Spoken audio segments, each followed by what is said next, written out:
Hey guys, tonight we step out into a northern dawn so cold it feels like your eyelashes might crack if you blink too enthusiastically.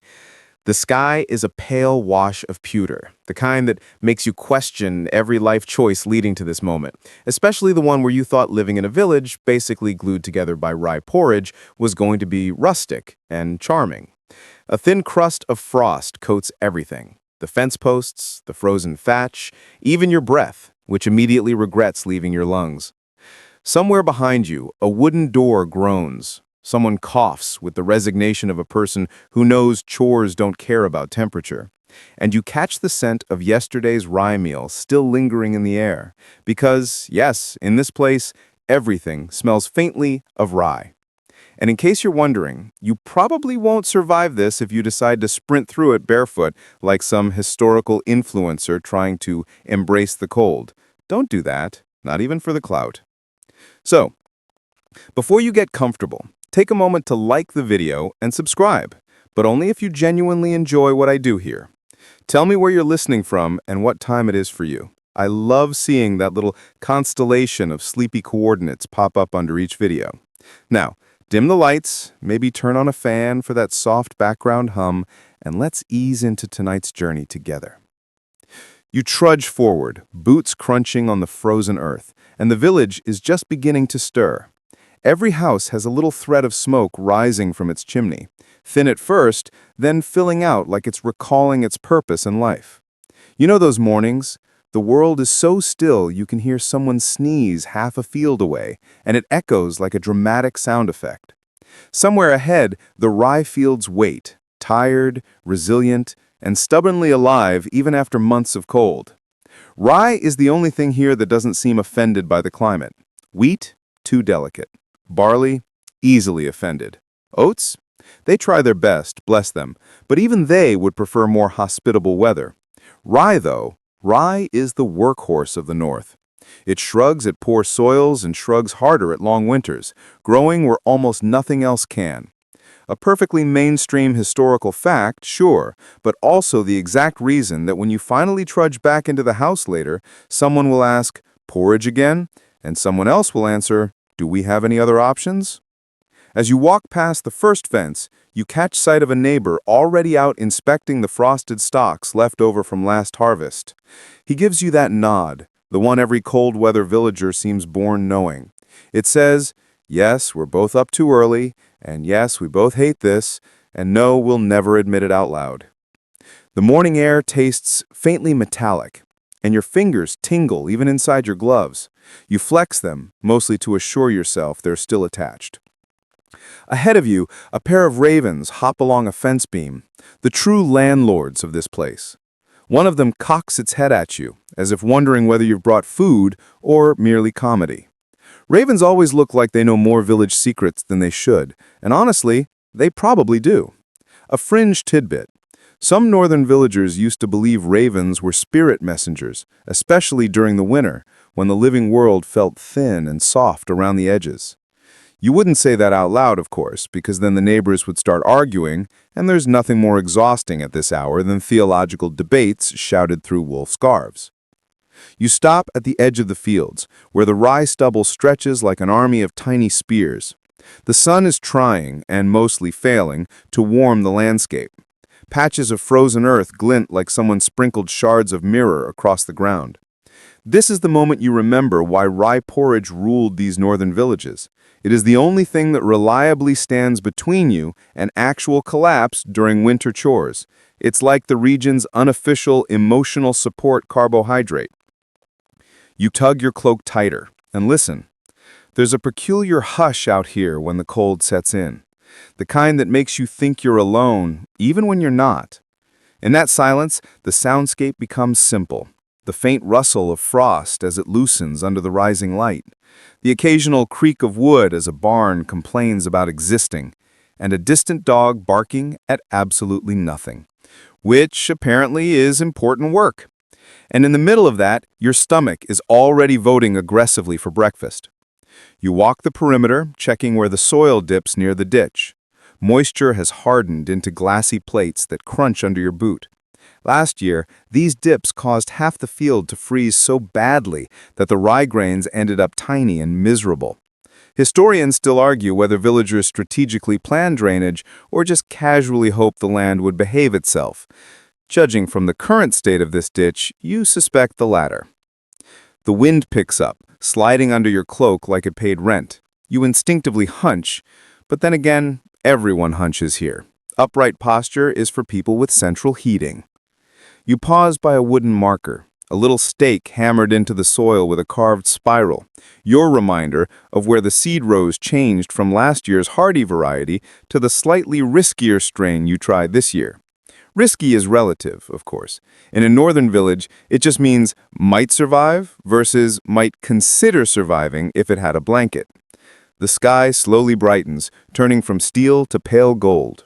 You reach down and pick up a single rye stalk left untouched after harvest, its grains long removed, but its stem still tough. You bend it between your fingers. It doesn't break. That's rye in a nutshell.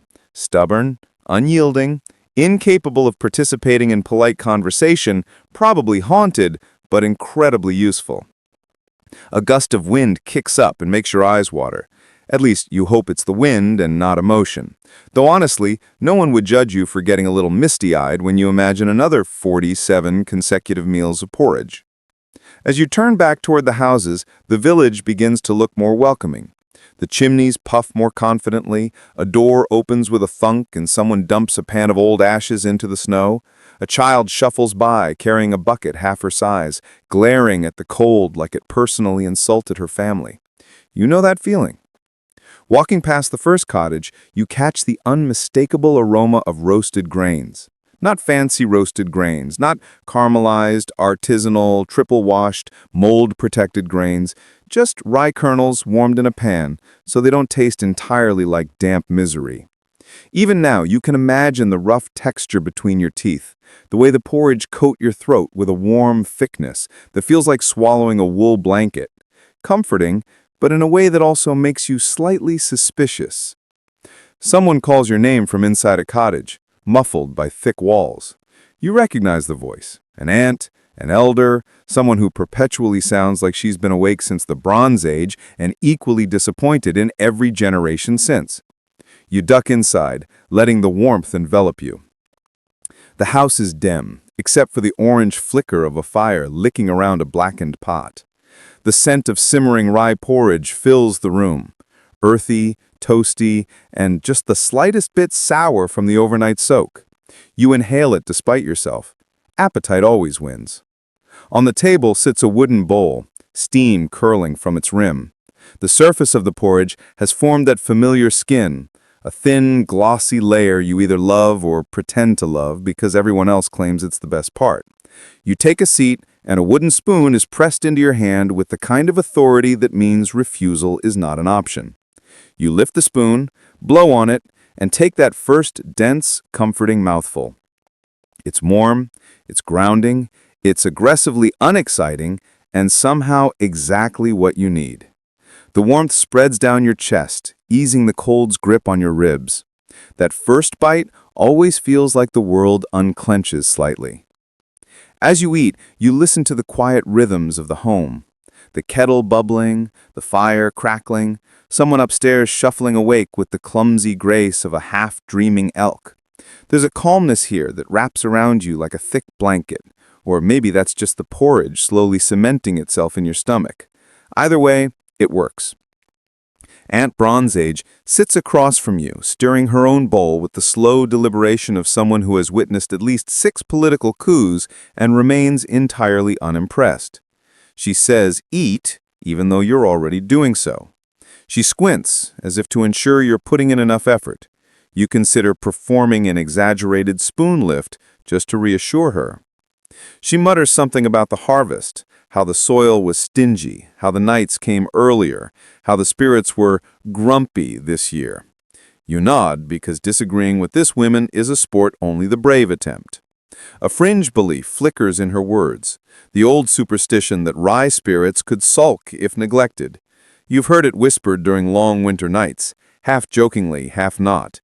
No one fully believes it, but no one not believes it either. It's one of those things everyone casually accepts, like taxes or the existence of mosquitoes. You finish your bowl just as the room brightens with morning light filtering through the shutters. The warmth clings to you, settling into your bones.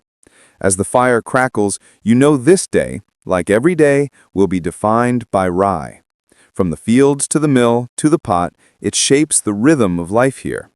It's not glamorous, it's not exotic, but it is steady, reliable, the sort of food that stands guard when nothing else will. You step back outside. The world feels a little softer now. Still cold, still merciless, but softened by that warm, heavy steadiness in your belly. Ahead of you, the fields wait for you to return. And you will, again and again, because in this village, rye porridge doesn't just fill your stomach, it anchors your life. You pull the door closed behind you, letting the cold settle gently on your skin again, because apparently that's just how mornings work in this place. The porridge sits warm in your belly, a portable furnace that will probably keep you functional for the next few hours, which is fortunate because the grinding needs doing. It always needs doing. If you ever want to understand why northern households move in such predictable rhythms, just follow the sound of hand querns. They're the true clocks of the village, loud, gritty, and slightly judgy. You head toward the grinding shed, that low, half-timbered structure where the walls always smell like grain dust and stubbornness. By the time you reach it, the familiar scrape-scrape of stone on stone is already spilling through the cracks. It's less a sound and more a lifestyle. You push the door open and step into a room dense with flowery haze, sunlight slicing through it like it's trying to cut a loaf. Two women sit on short wooden stools, facing each other across a quern. The stones themselves look ancient enough to have personally coached the first grains of rye through their awkward teenage years. Your arms ache in sympathy just watching the rhythmic push-pull motion, one hand guiding the top stone, the other feeding rye kernels into the center hole. It's hypnotic in a, please don't make me do this for 6 hours straight kind of way. You take your place at a free quern. The top stone is heavy, slightly damp from the cold, and very sure of its own importance. You grip the handle, plant your feet, and begin turning. The stone resists at first, like it's offended that you didn't greet it properly, then slowly gives way. The scrape rises, steady and deliberate, a heartbeat of stone. A mainstream historical fact drifts through your mind. Across Northern Europe, hand querns were common for centuries, not because people loved arm workouts, but because mills were expensive, seasonal, or simply non-existent. Villagers relied on these home tools every single day.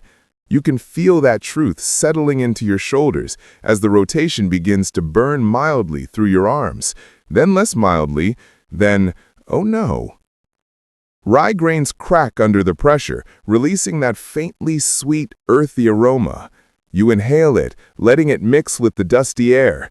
Grain dust has a particular talent for finding every crevice of your clothing, your hair, your eyelashes, your soul. By noon, you'll look like a powdered pastry, but that's just part of the charm. Allegedly.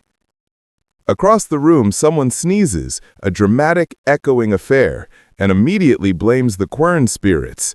A French tidbit whispers through the back of your memory. In some villages, people used to place small charms or carved tokens in the grinding shed to keep mischievous household spirits from dulling the stones or scattering the flour. You scan the room casually, and sure enough, above the doorframe hangs a tiny wooden carving of a long-nosed creature wearing what looks suspiciously like a smug expression. A protection charm, or possibly just a decoration with attitude issues. You keep turning the quern, listening to the soft trickle of flour gathering beneath. The rhythm pulls you in. Push, pull, crumble, grind. It's repetitive in the way rain is repetitive, endlessly cycling, strangely calming, and occasionally making you question your life choices. This batch is for the afternoon bake. We'll have enough meal for porridge again tomorrow. You nod. Of course you will. The universe may collapse someday, but porridge will still be on schedule. Another villager slips into the shed, carrying a sack of rye from the storage loft. The bag looks heavy enough to crush optimism, but he swings it down with the ease of someone who's been doing this since he could spell rye. He empties part of it into the wooden hopper near you, the grains rattling down like chilly marbles.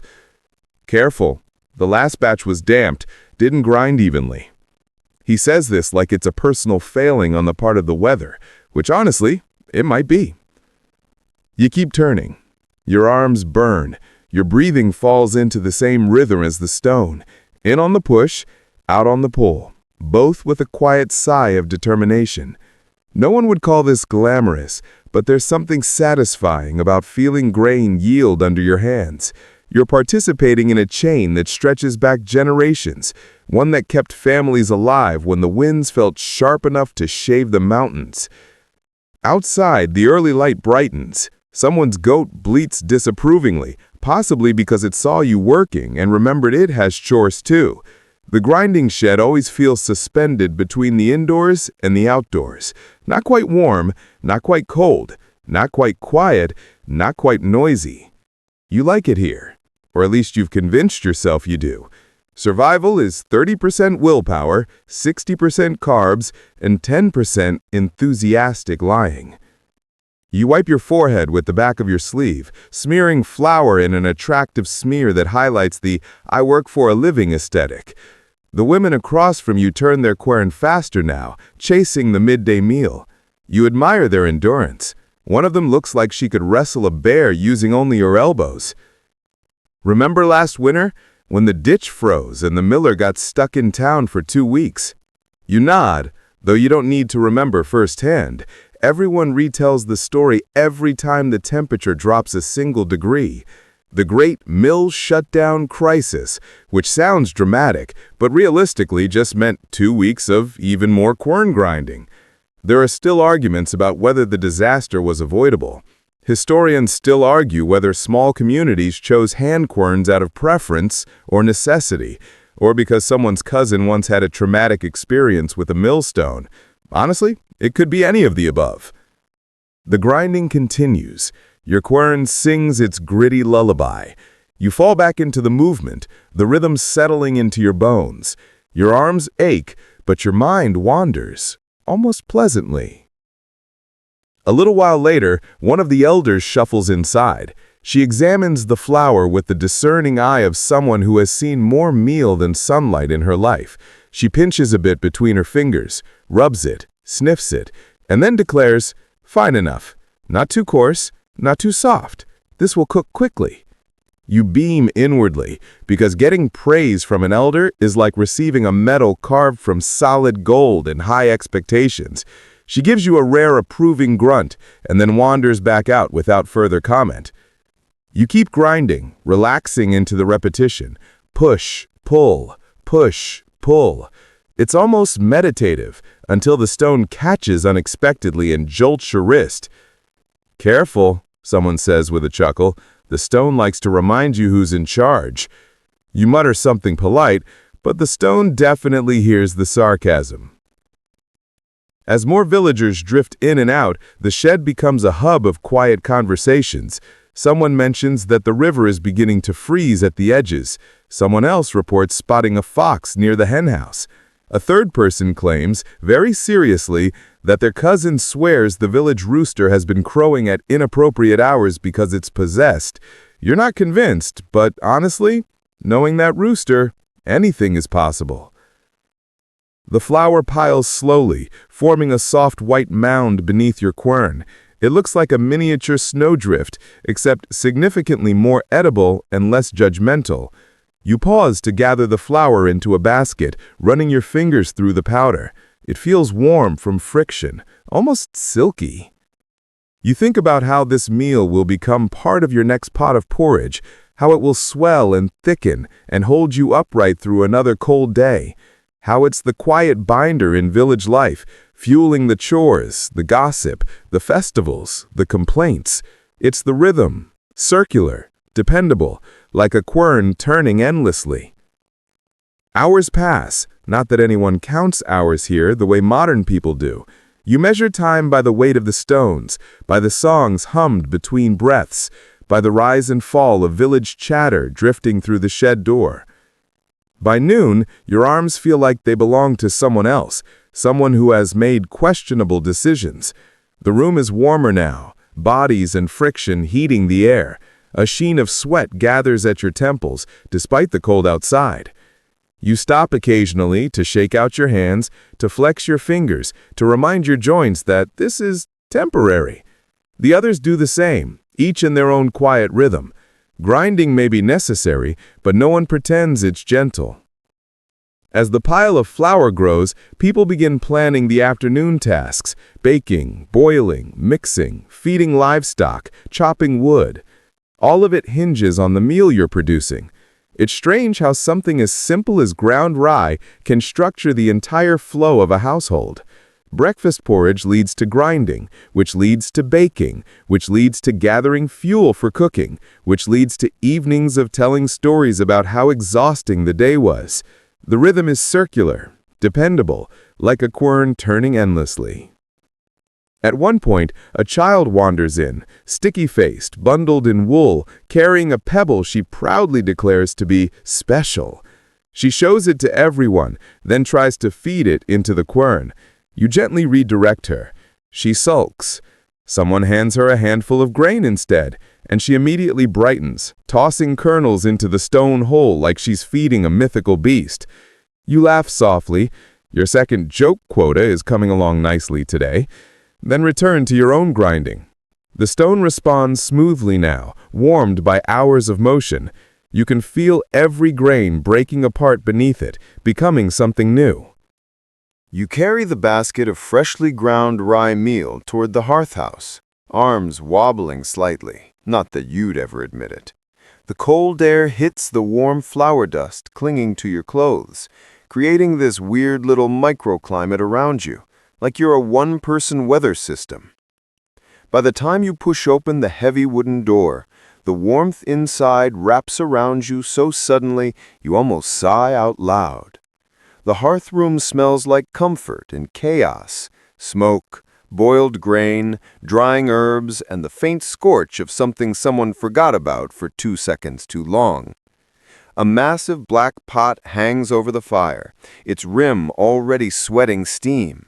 You know without even checking that today's first serious pot of porridge is underway. Breakfast was just the warm-up. This is the main event. You set down the flour. A few people glance up, nod, and keep working. Everyone has a role in this room.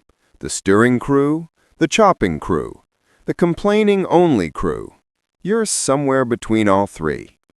A woman presses a long wooden spoon into your hand before you can protest. "You," she says, pointing at the pot, "stir." There is no arguing with that tone. You join the circle around the cauldron, gripping the spoon like a warrior stepping into battle. You lean over and catch a glimpse of the mixture already thickening at the bottom, bubbling like it's negotiating the terms of its transformation. Porridge has moods. Some days it simmers politely, other days it tries to leap from the pot as though it's escaping a tax audit.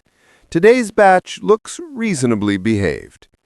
You sink the spoon in, the porridge pulls back, thick, slow, resisting you like a sleepy bear that refuses to get out of bed. You put your weight into it and begin the sacred art of not letting it burn, something you've perfected through years of practice and one traumatic incident involving a pot that still smells faintly like regrets. Someone hands you a bowl of chopped dried apples, for sweetness, they say, and morale. You sprinkle them into the pot, watching them soften and disappear into the grain. The steam rises, carrying hints of fruit, herbs, and that comforting earthiness of rye. There's chatter all around you, low, murmured, familiar. Porridge cooking is a social sport. It draws people in like a warm fire draws moths who have good intentions but questionable decision-making skills. To your left, two elders argue about whether the porridge should be thicker today because the wind is coming from the east. To your right, someone is whispering complaints about the village rooster again, which is apparently still misbehaving in progressively creative ways. Across the fire, a pair of teenagers tease each other about who dropped a spoon into the pot last month. It was both of them. You stir. The spoon circles, scraping the bottom. The porridge gurgles like it's clearing its throat to contribute to the conversation. A mainstream historical fact drifts through your mind, one of those odd little facts villagers whisper late at night. Some households believed the porridge would remember how you treated it. If you stirred too fast, it would clump. If you stirred without intention, it would sour. If you tried to rush it, well, you simply didn't rush porridge unless you wanted the universe to personally punish you. You're not sure you believe it, but you're also not about to test it. Someone pokes the side of the pot with a stick. Thicker, they declare. More meal, someone else adds, already reaching for your basket. You pause stirring long enough to watch them lift a handful of flour and let it rain down into the pot. Tiny white particles drifting like snow onto steaming grain. It thickens quickly, taking shape with a determination that mirrors the people who eat it. You resume stirring. The porridge fights you a little. It always does near the finish. Voices rise again. "Did you hear about Thomas?" Someone whispers loudly enough for half the room to hear. "Oh, please," another says. "He sees lights every time he forgets to eat before sunset." Historians still argue whether these forest lights were natural phenomena or just people who really needed glasses, an older woman says dryly. You snort. That's joke number 2. Someone casts you a fondly exasperated look. The fire spits a spark. The pot shifts slightly. You adjust the spoon angle, working deeper into the corners to scrape anything trying to cling there. The movement is instinctive by now, a dance of wood, grain, and heat. It's work, but it's rhythmic work, and rhythm is a kind of comfort. As the porridge nears readiness, people begin lining up their bowls. The bowls are mismatched, some carved with careful patterns, others looking like they were shaped by a distracted toddler with a knife, but each has the same purpose, to be filled generously. Steam rises from the pot in thick curls. Your hairline dampens. Your clothing absorbs the smell until you know you'll be scented faintly like breakfast for the rest of the day. You feel someone step beside you. It's the elder who inspected your flour earlier.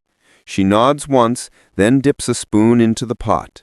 She samples it with a solemnity usually reserved for treaties and funerals.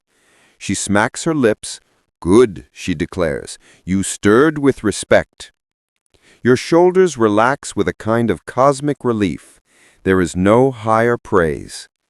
She begins ladling porridge into bowls with the deep, patient movements of someone who understands exactly how this meal shapes the day ahead. Children gather first, bouncing impatiently. Adults follow, pretending they're not equally eager. You receive your own bowl, the surface glossy and steaming, dotted with the faint shapes of softened apples. You sit at a long bench, the wood warm beneath you, and take your first spoonful.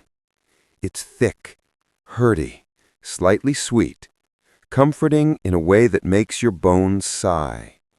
Around you, the room fills with the hush of people eating, the kind of hush that belongs in temples and libraries and any place where hunger has finally stepped aside. You savor the warmth sliding down your throat, settling in your stomach with reassuring weight. Outside, winter still presses against the walls, but inside, the porridge holds everyone steady. Conversations resume slowly, like people waking gently from a dream. Someone to your left asks whether spring will come early. Someone to your right discusses repairing a broken roof beam. Someone across the fire claims they saw a squirrel with the intelligence of a tax collector. You snort. That's joke number 2. Someone casts you a fondly exasperated look. The fire crackles. A few children chase each other in slow, porridge-laden zigzags. An old man tells a joke that is so bad it circles around to being good. And through it all, the pot simmers quietly, ready for seconds, thirds, and whatever afternoon hunger strikes.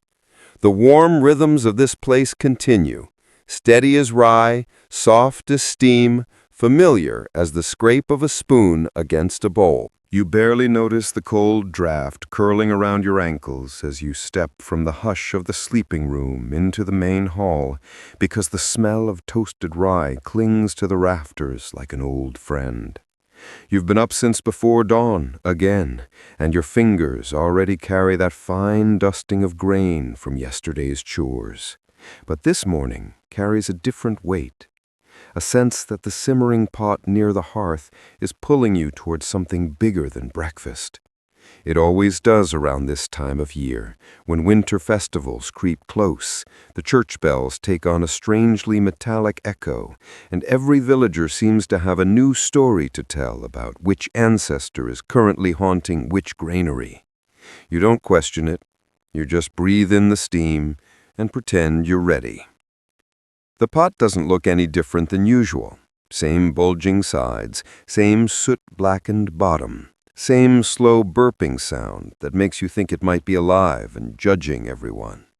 But the moment you stir it with that long wooden paddle, you feel the atmosphere shift, because this porridge isn't meant for ordinary mornings.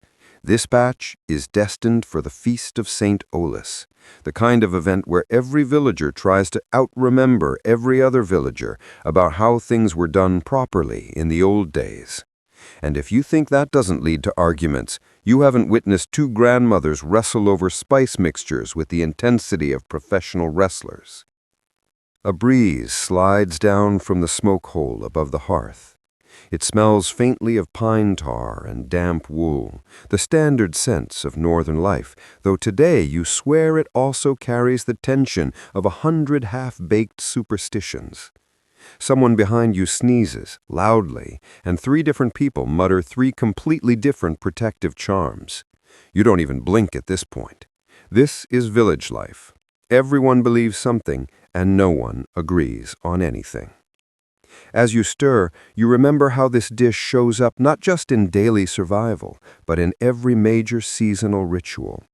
Harvest festival, rye porridge. First snowfall, rye porridge. Midsummer lull before the sudden reappearance of mosquitoes the size of opera singers, surprisingly, also rye porridge.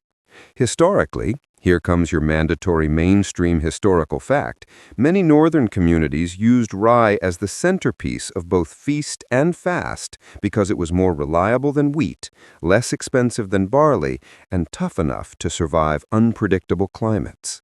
It wasn't just food, it was a cultural anchor.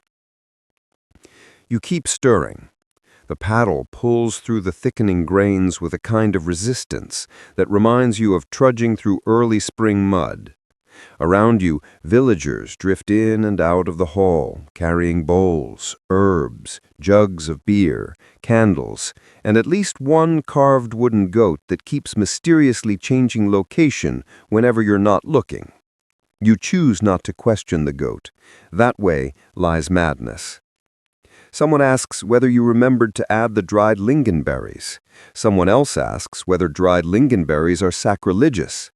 Another person insists that historians still argue whether the early church actually banned berries in fasting porridges, or whether that was a rumor invented by a bored monk who wanted more control over the pantry. You quietly add the berries anyway. It's not that you're choosing sides. You're just choosing flavor.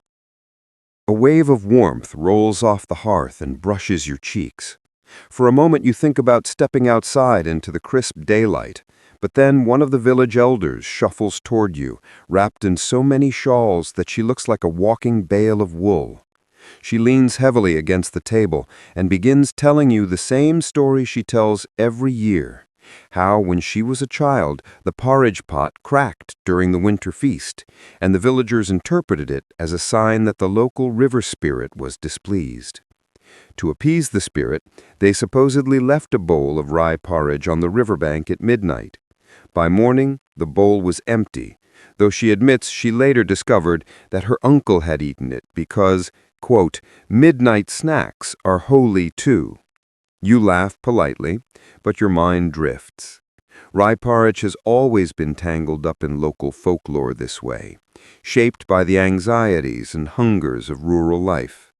In the colder corners of the North, families whispered that rye had its own personality, unpredictable yet trustworthy.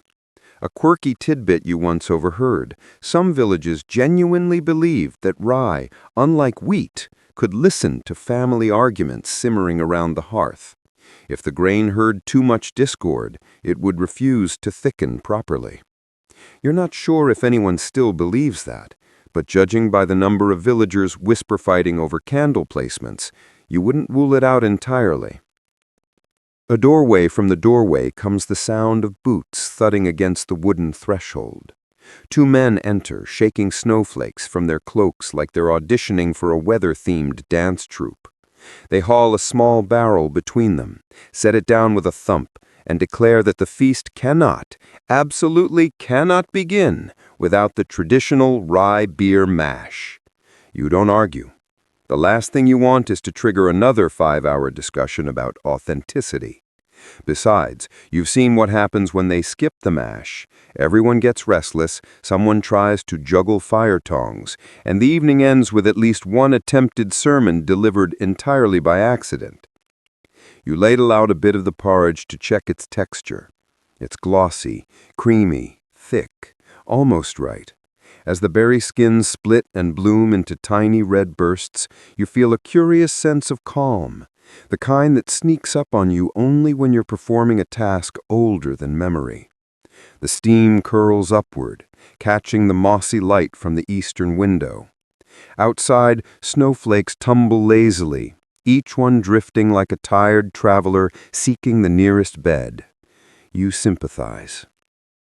Someone calls your name and hands you a bundle of herbs, mostly juniper, with a little thyme and something you can't identify but decide not to question. The herbs are for the ceremonial blessing bowl, a shallow wooden dish carved with swirling patterns that look suspiciously like spirals copied from a drunken sheep's hoofprint.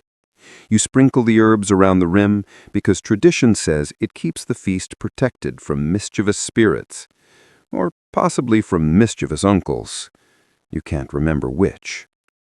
You step aside as the village's self-appointed ceremonial leader, a man whose hat is at least 2 sizes too large, approaches the hearth. He taps the porridge pot with a wooden spoon and launches into a long-winded blessing that covers everything from good harvests to marital peace to the hope that wolves finally stop stealing laundry off the drying line. You nearly snort. Wolves aren't stealing laundry. It's the neighbor's dog, and you know it because you caught him in the act last week, proudly stealing a mitten like it was a trophy. The blessing continues for several more minutes, long enough that you contemplate whether you might be able to take a tiny nap standing up. You probably could.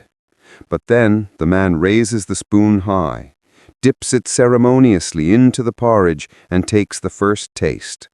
His eyes widen. "Perfect," he announces. He always says perfect, but you choose to accept it as a genuine compliment. With that, the hall erupts into motion. Bowls are filled. Candles are lit. Someone begins a low hum of a song that might be a hymn or might be a recipe. It's always hard to tell.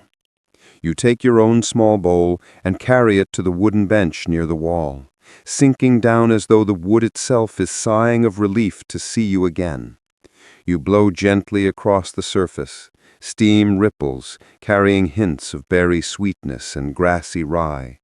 When you take the first bite, warmth floods your chest, settling into a deep, cozy heaviness that makes the chaos around you feel very far away. You listen to the chatter. Stories overlap. Debates spark, cool, and spark again. Someone claims their great-grandmother used to predict marriages by reading patterns in the porridge crust. Another person swears that if you leave a bowl on the windowsill during a thunderstorm, you'll hear ancestral voices whispering secrets about weather patterns. You lean back, absorbing it all. This village may argue over every detail, from berry quantities to bold blessing protocol, but underneath the noise, the traditions hold everyone together like glue made of grain, memory, and a tiny splash of stubbornness. You glance down at your bowl again. The porridge is almost gone. A streak of red berry stains the bottom like a final flourish.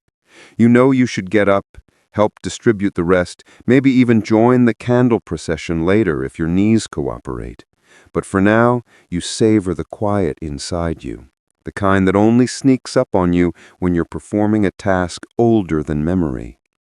The steam curls upward, catching the mossy light from the eastern window. Outside, snowflakes tumble lazily, each one drifting like a tired traveler seeking the nearest bed. You sympathize. A log shifts in the hearth, sparks fly up, dancing like tiny fire spirits escaping for freedom. The air vibrates with warmth and voices, and that special holiday energy where everyone pretends they're not stressed about whether the roof will survive another night of heavy snowfall. You stretch your toes toward the heat. You barely manage to scrape the last stubborn bits of porridge from the rim of the great pot before someone bursts through the hall door shouting about a trader's sleigh appearing on the horizon. The wind rushes in behind him, sharp, metallic, and cold enough to make your eyelashes consider quitting their job entirely. You don't even need to look outside to know what he means. Traders never come this late in the season, unless they're desperate or interesting. And you silently hope for interesting, because desperate usually involves wolves, debts, or missing socks. None of these are problems you're emotionally prepared for right now. You step to the doorway, bowl still warm in your hand, and watch as the sleigh approaches across the snow-packed road. The reindeer snort clouds into the air, and the sleigh runner hisses faintly, like it's whispering secrets to the frost. The trader is bundled in furs from head to toe, looking less like a person and more like a portable rug with an ego. But he carries sacks, real, actual sacks of goods from far-off coastal towns, and you can practically hear the villagers' collective gasp of anticipation behind you.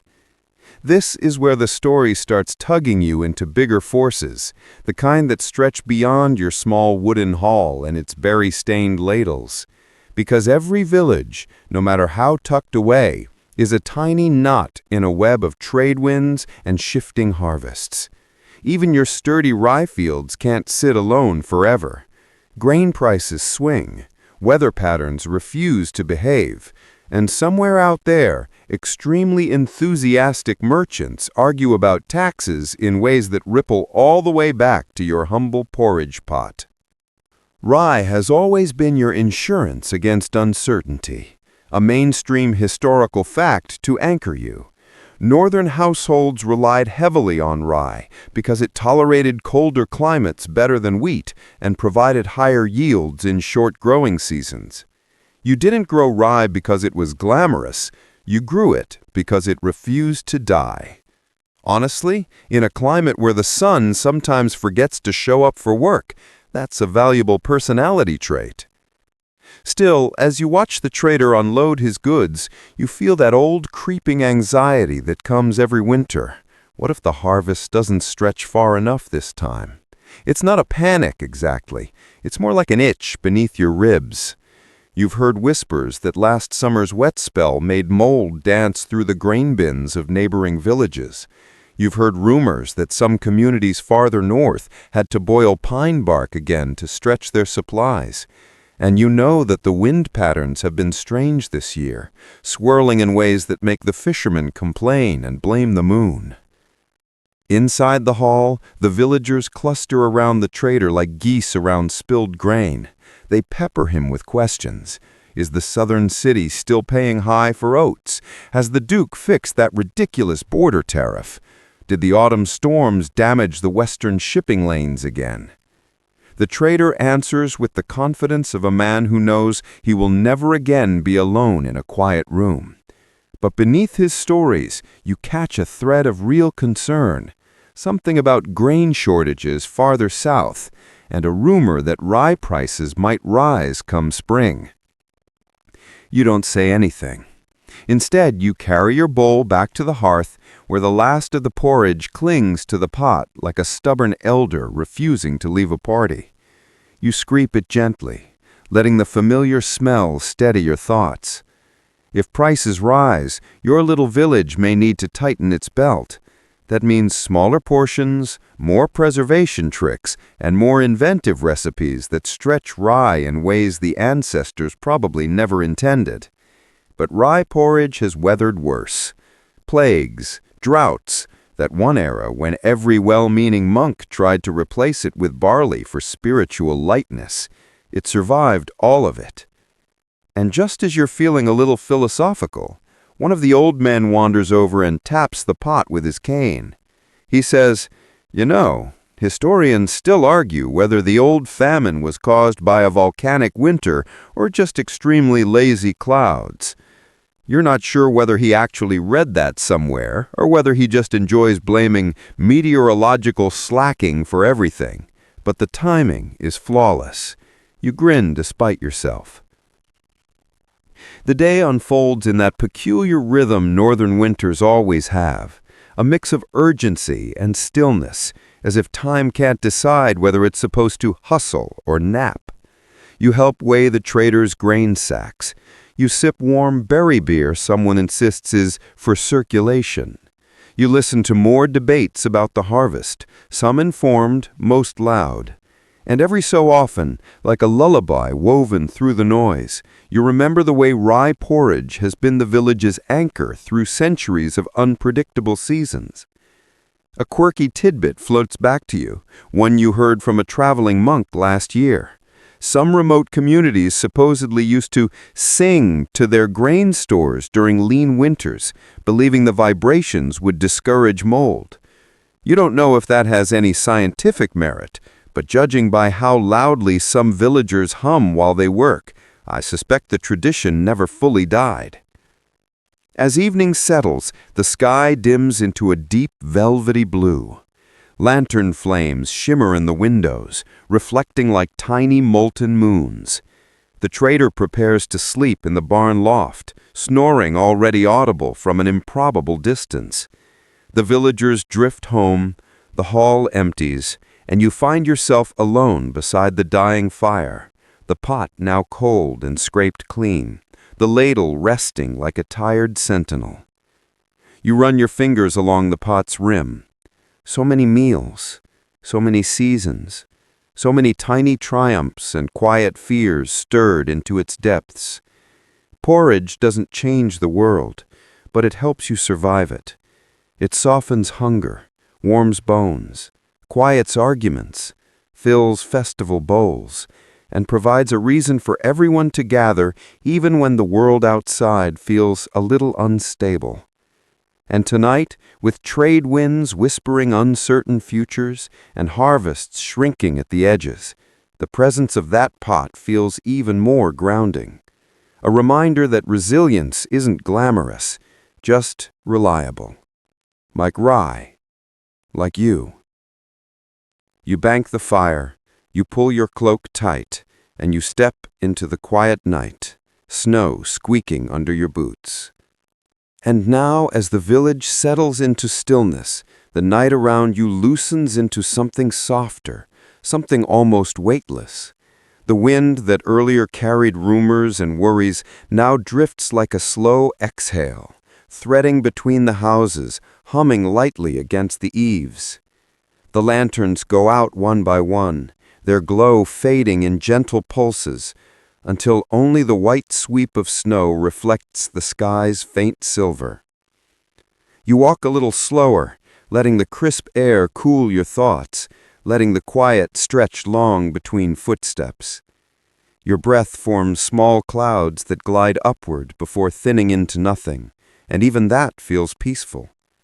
The barns, the fences, the frozen fields, they all appear softened, edges blurring beneath the night frost. It's the kind of landscape that invites you to loosen your shoulders, to let your thoughts drift the way snowflakes drift, slow, unhurried, ready to settle anywhere. You glance back once toward the hall, its roofline just visible against the dim glow of the sky. Inside that simple wooden space sits the empty porridge pot, cooling gently, carrying the memory of warmth long after the fire has dimmed. And somehow knowing it's there, quiet, dependable, makes the world feel a little calmer. Your path home curves lazily, like it knows you have nowhere else to be. Each step seems to soften the one before it until your pace becomes almost a glide. The cold touches your face in a way that feels less biting now, more like a reminder to slow down, to breathe, to rest. And as the village sighs into sleep, you let yourself feel that same settling, an easy, gradual drifting toward stillness, toward warmth, toward the gentle quiet waiting behind your door.